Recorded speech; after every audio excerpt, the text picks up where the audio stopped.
నిన్న బండి సంజయ్ గారు ఒక జోక్ వేసాడు, రేషన్ షాపులలో మోడీ గారు పోటీ పెట్టాలట. అంటే ఇవాళ హైదరాబాద్ ఎయిర్పోర్ట్ కట్టాం మేము. ఇవాళ కేంద్రం అంటే ఏంటి? రాష్ట్రాల సముదాయం. రాష్ట్రాలు వచ్చే ఆదాయంతోనే కేంద్రం నడుస్తుంది.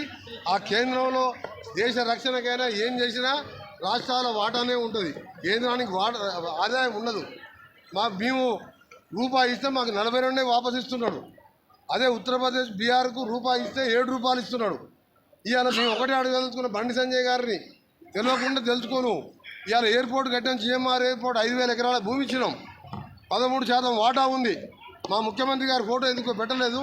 మేము అడుగుతున్నామా? ఈ చిల్లర రాజకీయాలు మార్పుకోండి, ఫోటో రాజకీయం కాదు. పేదవాడి ఆత్మగౌరవం నింపే ఈ సన్న బియ్యం పథకాన్ని కూడా మా మోడీ గారి ఫోటో లేదంటే దేశ ప్రధాని రేషన్ షాపుల ఫోటో కావాలన్నా? నువ్వేమి ఇస్తున్నావని మా దగ్గర కట్టే పన్నులు కూడా మాకు ఇస్తలేవు. ఎయిర్పోర్ట్లో అన్ని ఎయిర్పోర్ట్లలో ఆ రాష్ట్రాల ముఖ్యమంత్రుల ఫోటో పెట్టమని చెప్పండి, అది పెట్టరు. అయినా ఈ చిన్న విషయాలు పోకుండా దేశ చరిత్ర సృష్టించిన సన్నబియ్యం పథకం, ఇవాళ ఇలాంటి పథకం ఏ రాష్ట్రంలో లేదు.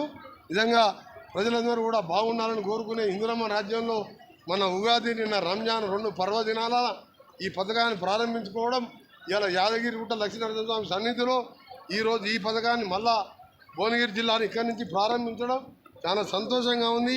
ఇవే కాదు, మేము చేయబోయే కార్యక్రమాలు మీలాగా బంగారు తెలంగాణ చేస్తాం, మొత్తం బంగారమే, డబుల్ బెడ్రూమ్ అని ఆరేరులో ఒక 40 ఇల్లు కడితే వంగపల్లిలో ఇప్పటికీ 10 ఏళ్ళలో ఇల్లు ఓపెన్ చేయలే.